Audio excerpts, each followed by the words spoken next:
Jain student, today we are going to discuss the form of business organization. In this, we discuss the topic Hindu undivided family, that is, joint Hindu family.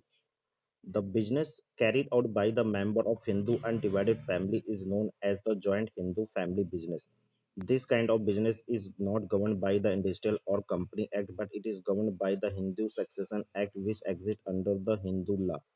There are the two conditions for the existence of joint Hindu family business. These are the means minimum two male member must be there in the family and existence of some ancestral property.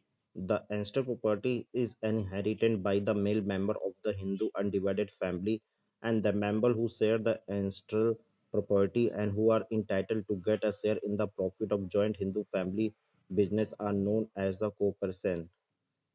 The features of the Hindu undivided family is first formation. For the formation of the joint Hindu family business, there should be at least two member in the family, and ancestral property should be inherited by them. The business does not require any agreement as a membership by its birth.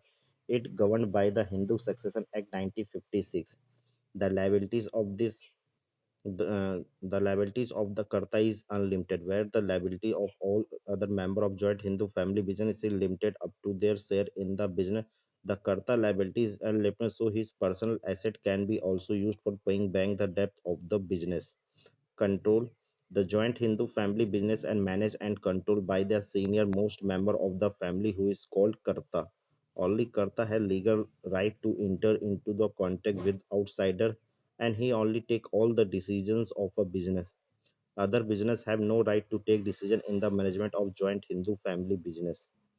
And minor member in a joint Hindu family business, a child become a member by birth only, so there is no restriction for the minor to become member of a business. The next is partnership. The partnership is a popular form of business for small scale and medium scales. As the size of business grow, one person is not enough to carry out meaningful activities before two or more persons for a partnership to carry on a business.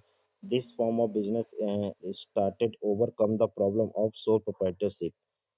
The meaning of partnership is that partnership is an association of two or more persons who agree to join pursues of business activities. They pool their marginal and financial resources for their purpose. The feature formation: the partnership of firm business governed by the Indian Partnership Act 1932. It come into existence by the legal agreement between the partners, and in the agreement the term and conditions of a ratio, profit and sharing are specified. Then liabilities of all the member of the partnership firm is unlimited. The partner are individually collectively liable to pay back the debt of the firm at the time of loss in the firm. Assets are not sufficient to pay back the debt, then the credit have claim over the personal property of the partner also. Risk bearing: the partner of the partnership firm share the profit of the firm in the speak in the agreement. In case of no ratio in the agreement, the property divided equally among all the member. Decision making: all the partner allowed to manage the partnership firm. The specific work area of each partner in the partnership is also. Generally, day-to-day management is carried one by one or two partner, whereas crucial decision are the partner are consulted. Continuity: the partnership firm continue till all the partner desire to continue it legally. It come and to end at the retirement and death of any partner. Number of partners: minimum number of partner to form a partnership firm is to a maximum, as per section 464 of the Company Act 2000 is handed subject to the number prescribed by the government. And mutual agency relation: every partner is owner as well as the agent of the firm, agent of the firm of other partners. The act one partner binding on the other partner. Thank you.